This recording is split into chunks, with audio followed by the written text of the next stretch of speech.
여호와는 나의 목자시니 내게 부족함이 없으리로다. 그가 나를 푸른 풀밭에 누이시며 질만한 물가로 인도하시는도다. 내 영혼을 소생시키시고 자기 이름을 위하여 내 길로 인도하시는도다. 내가 사망의 음침한 골짜기로 다닐지라도 해를 두려워하지 않을 것은 주께서 나와 함께 하시니라. 주의 지팡이와 막대기가 나를 안위하시니라. 주께서 내 원수의 목전에서 내게 상을 차려주시고 기름을 내 머리에 부으셨으니 내 잔이 넘치나이다. 내 평생의 선하심과 인자하심이 반드시 나를 따르리니 내가 여호와의 곁에 영원히 살리로다. 아멘. 사람들이라면 누구나 행복한 삶을 살고 싶어합니다. 그런데 저를 비롯해서 대부분의 사람들이 늘 쫓기는 삶을 살고 불안해하고 근심이 되는 날들을 살고 있지 않은가 싶습니다. 돈이 있으면 침대는 살 수 있지만 달콤한 잠은 살 수 없습니다. 그리고 돈이 있으면 약은 살 수 있지만 건강을 보장할 수는 없습니다. 이 말은 우리가 살면서 우리의 당면한 문제 가운데 일시적으로 뭔가를 해결할 수 있는 대책들은 얼마든지 있을 수 있습니다. 그렇지만 그것이 영원히 해결되지 않는다는 게 바로 그 문제가 있습니다. 즉 근본적인 문제를 해결하지 않으면 우리는 언젠가는 부족함을 느끼며 살아갈 수밖에 없습니다. 그렇다면 우리에게 최대의 문제가 무엇인지를 고민해 볼 필요가 있습니다. 우리의 최대의 문제는 바로 심령이 메말라지는 것을 모르고 사는 거고, 그로 인해서 하나님의 은혜를 잊고 산다는 겁니다. 제가 오랫동안 사역을 하다가 지금처럼 신이라는 시간이 주어지면 늘 다시 저를 돌아보게 됩니다. 왜 제가 이 길을 가고 있는지, 그리고 무엇을 위해서 나는 살고 있는지를 보게 됩니다. 그리고 나는 하나님 아버지 앞에 걸맞는 사역자로서의 삶을 살고 있는가라고 보게 됩니다. 늘 그럴 때마다 저희가 늘 깨닫는 것은 역시나 나는 중요한 것들을 잃어버리고 있었다라는 생각입니다. 최근에는 어떤 생각이 들었냐면 제가 원대한 비전은 엄청 크지만 그 비전 속에 가려진 저의 모습은 날마다 심령이 메마르고 있었고 하나님의 은혜를 잊고 살아가고 있었다라는 저의 모습을 보게 되었습니다. 왜냐하면 당장 눈에 보이는 그 문제만 급급하고 현실만 바라보았기 때문에 영원함에 대한 가치를 놓쳐버리고 있었다는 겁니다. 근데 오늘 이 시편 기자인 다윗은 여호와는 나의 목자시니 부족함이 없다라고 고백합니다. 저는 늘 부족함을 느끼고 있었는데 다윗은 부족함이 없다라고 고백을 하고 있습니다. 다윗이 왜 여호와는 나의 목자라는 비유를 썼냐면 다윗은 양떼를 돌보는 목동의 생활을 통해서 하나님의 신비를 깨달았기 때문입니다. 결국 부족함을 모르고 행복한 삶을 살아가는 사람은 하나님이 나의 목자 되시고 선한 목자 되심을 아는 사람이고 그 선한 목자 대신 그분 안에 거하는 삶을 충분히 누리고 있기 때문에 행복한 삶이 아닌가라는 생각이 듭니다. 우리 1절 말씀을 다 같이 보겠습니다. 여호와는 나의 목자시니 내게 부족함이 없으리로다. 다윗은 자신에게 부족함이 없다라고 고백합니다. 왜냐하면 여호와가 나의 목자가 되시기 때문이라는 겁니다. 근데 여기서 중요한 표현은 나라는 거예요. 너의 목자, 우리의 목자도 아니고 바로 나의 목자라는 겁니다. 즉 나를 돌보시고 나를 지키시는 나의 하나님이시라는 다윗의 고백에서 우리는 많은 것들을 생각해 볼 필요가 있습니다. 또 여기서 중요한 것은 과거 시제도 아니고 미래 시제도 아니고 현재 시제를 쓰고 있어요. 즉 이 말은 뭐냐면 나의 목자시라는 거예요.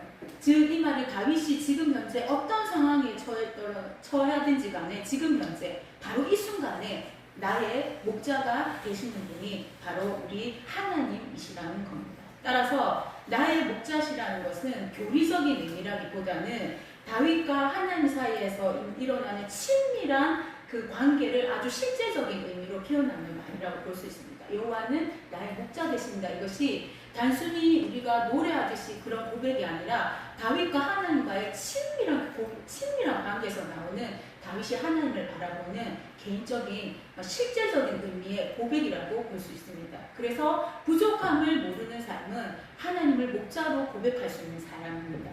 궁핍함을 모르는 삶도 만족도 바로 하나님이 나의 목자이실 때 가능합니다.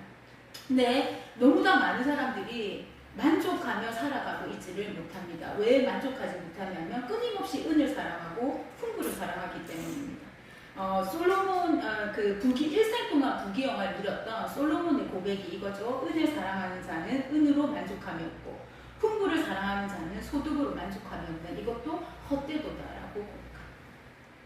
즉 세상에는 만족할 만한 것이 없다는 것. 왜냐하면 우리의 탐욕은 끝이 없어서 뭐가 하나 채워지면 또 무언가를 바라게 되고 그 만족할 수 없는 인생의 그 사람의 이 인간의 죄인된 탐욕은 끝없이 갈증에 걷어 있고 목말라 수밖에 없기 때문입니다. 그래서 우리가 만족하지 못하는 이유는 우리에게 은과 풍부를 허락하신 하나님의 은혜를 모르고 살고 있기 때문입니다. 즉 하나님의 은혜를 모르기 때문에 저가 최근에 고백하는 것처럼 현재 급급하는 삶을 살 수밖에 없고 현재 가진 것에 연연할 수밖에 없기 때문에 미래를 볼 수 있는 확신이 없습니다. 미래에 대한 확신이 없기 때문에 불안정하기 때문에 미래에 대한 확신이 없이 현재를 살아가고 있기 때문에 늘 불평하는 삶을 살 수밖에 없습니다. 그렇지만 다윗은 소망 가운데 살았고 소망 대신 소망이 목자이신 하나님께 있음을 알았고 다윗의 만족은 오직 목자 대신 하나님께 있음을 알았기 때문에 여호와는 나의 목자시니 내가 부족함이 없다라는 고백을 감히 할 수 있었던 것 같습니다. 여러분 다윗의 목자이신 하나님께서 동일하게 오늘 저와 여러분의 목자가 되십니다. 목자 되신 주님을 바라보므로 만족하는 삶을 행복하게 살아가시기를 주님의 이름으로 바라겠습니다. 이제 1절에서는 여호와가 나의 목자이기 때문에 부족함이 없는 삶을 표현했다면 이제 2절부터 4절까지 말씀은 여호와가 나의 목자시기 때문에 두려움이 없는 삶을 살 수 있다고 고백합니다. 우리 2절부터 4절까지 말씀을 한 번 더 같이 읽어보도록 하겠습니다. 그가 나를 푸른 풀밭에 누이시며 실만한 물가로 인도하시는도다. 내 영혼을 소생시키시고 자기 이름을 위하여 내가 사망의 음침한 골짜기로 다닐지라도 해를 두려워하지 않을 것은 주께서 나와 함께 하시니라. 주의 지팡이와 막대기가 나를 안위하시나이다. 다윗이 두려워하지 않는 이유는 하나님께서 다윗을 철저히 보호하시고 인도해 주시는 것을 믿었기 때문입니다. 다윗을 인도하시고 보호하시기 위해서 하나님은 목자로서 다양한 일들을 하십니다. 먼저 오늘 2절부터 4절까지 말씀을 보면 목자가 양을 푸른 풀밭에 누이는 것처럼 하나님 우리를 푸른 풀밭, 즉 먹을거리가 있는 말씀의 양식, 말씀으로 우리를 인도하십니다. 하나님의 말씀이 우리를 자라게 하는 영적 자양분이고 영혼의 양식이기 때문에 목자가 양을 푸른 풀밭에 누이는 것처럼 우리를 하나님의 풍성한 말씀으로 인도해 주십니다. 그리고 목자 대신 하나님은 목자가 양을 쉴만한 물가로 인도하는 것처럼 그래서 쉬게 하고 깨끗게 해서 잔잔한 물가로 인도하는 것처럼 하나님께서는 우리의 영혼을 소생시키시고 새롭게 하여 주시는 우리의 목자가 되신다는 겁니다. 그리고 또 하나님은 우리를 의의 길로 인도해 주십니다. 선한 목자는 양들이 안전하게 이르는 바른 길을 알고 있기 때문에 마찬가지로 선한 목자 되신 하나님도 우리를 올바르고 의의 길로 바른 길로 인도하시는 분이라는 거예요. 근데 여기까지 보면 상당히 전원적이고 목가적이고 평화로워 보여요. 그렇지만 4절과 5절 말씀을 이렇게 보게 되면 갑자기 위기가 닥치고요. 시련이 나오고 긴장이 들어가 있고 전쟁이 있음을 알게 됩니다.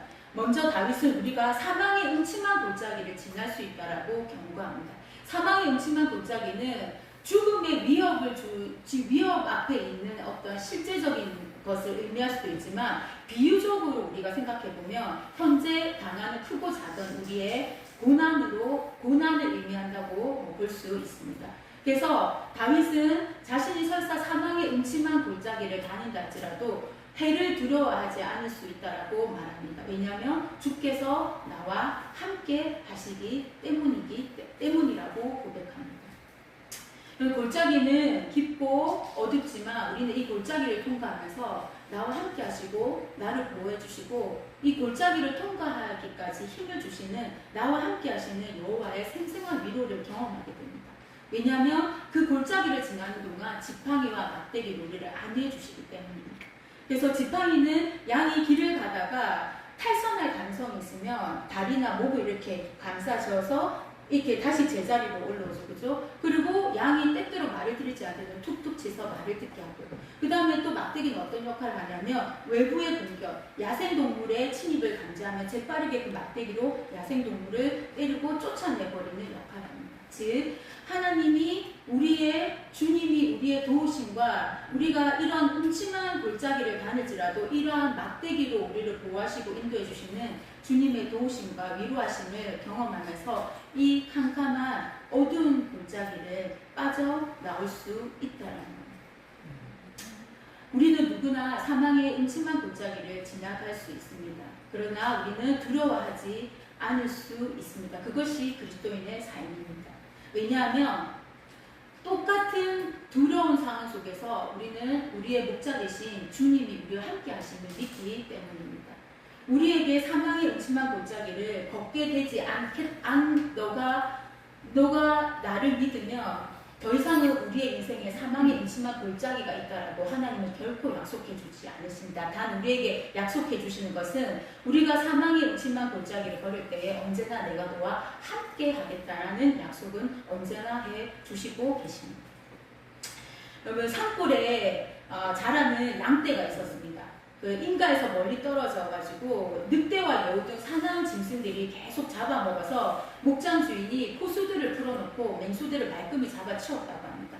양떼가 점점 불어나고 이제 그 목장에 평안이 찾아왔고 목장의 수입도 늘어났습니다. 그런데 얼마 후 겨울이 지나고 별로 춥지도 않은 겨울이었는데 양떼가 떼죽음을 당하는 재앙이 벌어졌습니다. 그리고 겨울마다 그 불행이 되풀이 되었습니다.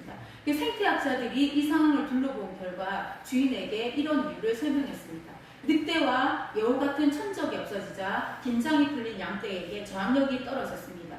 추위를 이길 힘조차 줄어든 것이지요. 맹수가 옆에 있으면 강인해져서 웬만한 추위 정도는 이길 수 있는 면역력이 생겼겠지만 천적이 사라지자 저항력이 저절로 줄어든 것이라고 얘기를 합니다. 우리가 사망의 음침한 골짜기를 통해서 우리는 비로소 하나님이 나의 목자 되심을 생생하게 경험하게 되고 깨닫게 되는 은혜가 있습니다.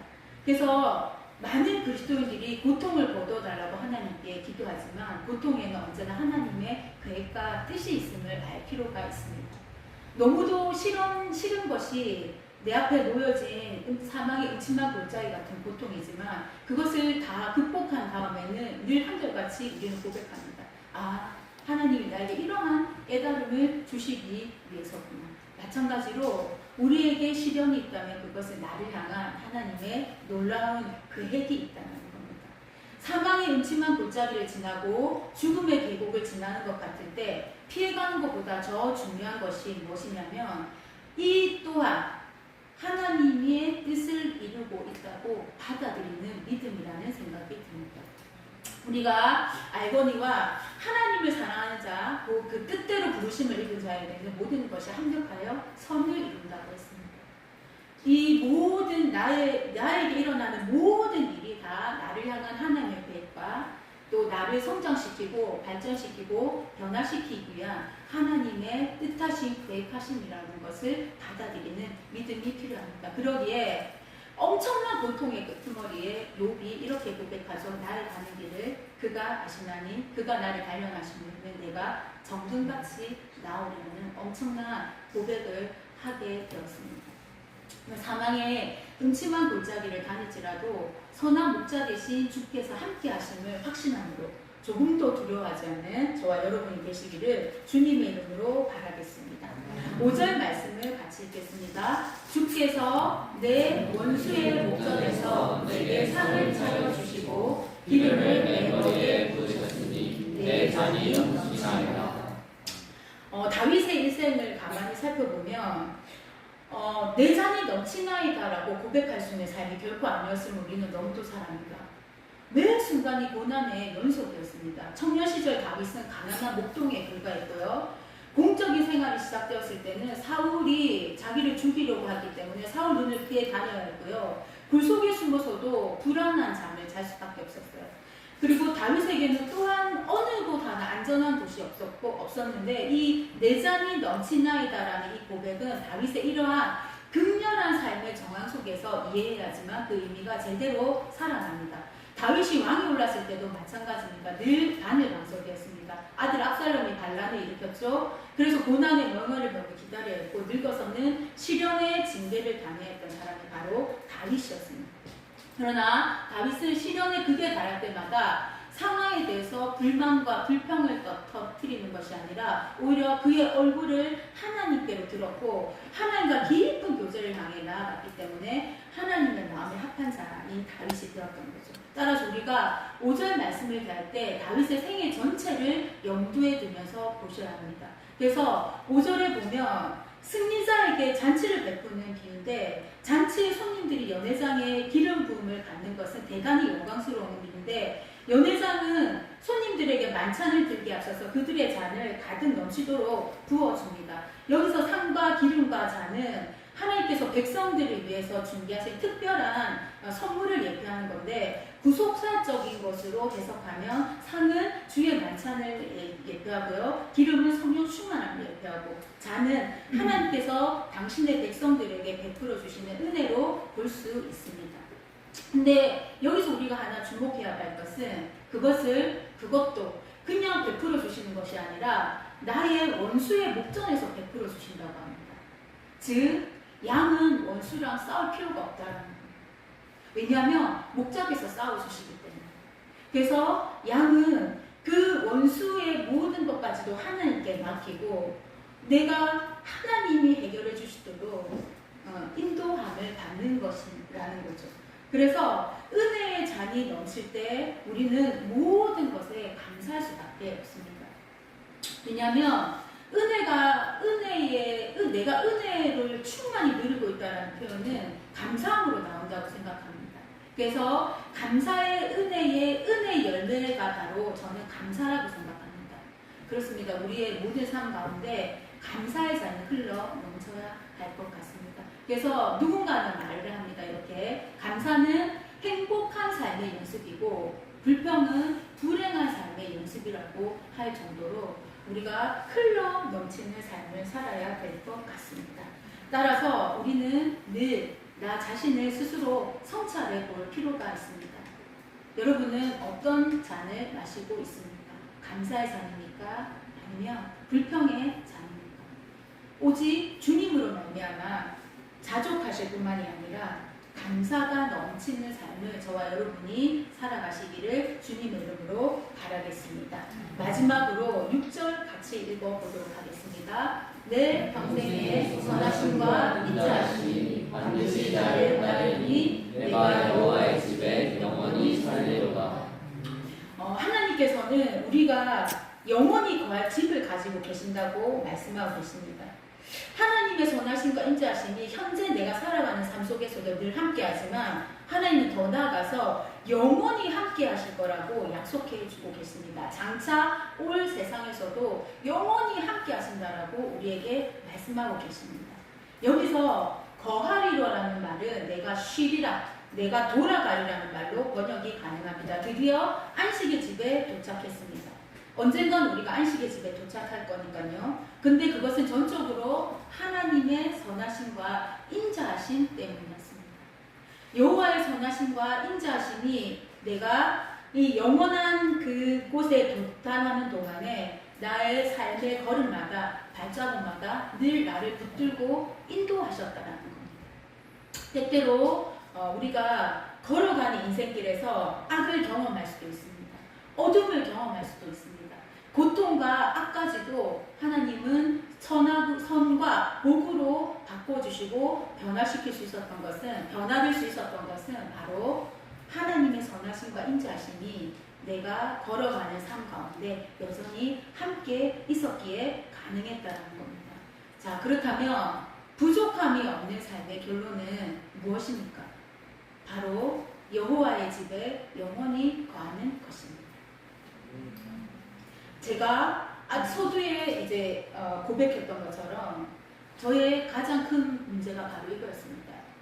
영원히 거하는 것을 사모하지 못했기에 금방 지치고 금방 메마르고 금방 현실을 바라보게 되고 금방 불평이 되고 그럼으로 인해서 내 안에 놓여진 그 어려움의 끝에 영원히 거하는 그곳을 향해서 하나님이 나를 이끄시고 계획하시는 것이 있고 인도하심이 있다는 것을 놓쳐버리고 마는 거죠. 그럼 결국은 늘 풍성하게 흘러넘쳐서 지체들에게 흘러넘치는 그 은혜를 공급해야 되는데 그 흘러넘치는 은혜가 없는 삶을 산다고 생각해 보십시오. 여러분, 다윗은 부족함이 없는 삶의 결론을 바로 여호와의 집에 영원히 거하는 것이라고 얘기를 하고 있습니다. 지금은 사망의 음침한 골짜기에 있는 것 같지만 결국 우리는 여호와의 집에 영원히 거하게 될 것이라는 겁니다. 그래서 인생의 마라톤에서 가장 중요한 것은 1등을 하는 것이 중요한 것이 아니라 내가 가야 할 최후의 꼬린 지점이 어딘가를 정확하게 알고 달리는 것입니다. 다윗은 하나님을 평생의 하나님으로 인식하면서 내 평생의 선하심과 인자하심이 따랐다고 오늘 시편 23편을 통해서 고백하고 있습니다. 다윗은 마침내 나 자신을 여호와의 집으로 인도하시는 영원한 하나님을 바라봤습니다. 다시 말해서 한순간의 하나님이 아니라 영원한 인도자이신 하나님을 바라본 것입니다. 하나님께서 우리에게 고통을 주시는 데는 분명한 목적과 계획이 있음을 믿으시기 바랍니다. 인간적으로 볼 때는 그것이 환난이고 그것이 고통이고 어둠이고 암흑이지만 영원한 하나님 나라 안에서 신앙적으로 볼 때는 그것은 은혜고 유익이라는 사실을 믿으시기 바랍니다. 그래서 목자 되신 주님을 평생에 경험적으로 알고 진정으로 노래하시는 저와 여러분이 다 되시기를 주님의 이름으로 바라겠습니다. 아멘. 오늘 찬송가 568장 같이 찬송하도록 하겠습니다. 찬송가 568장입니다.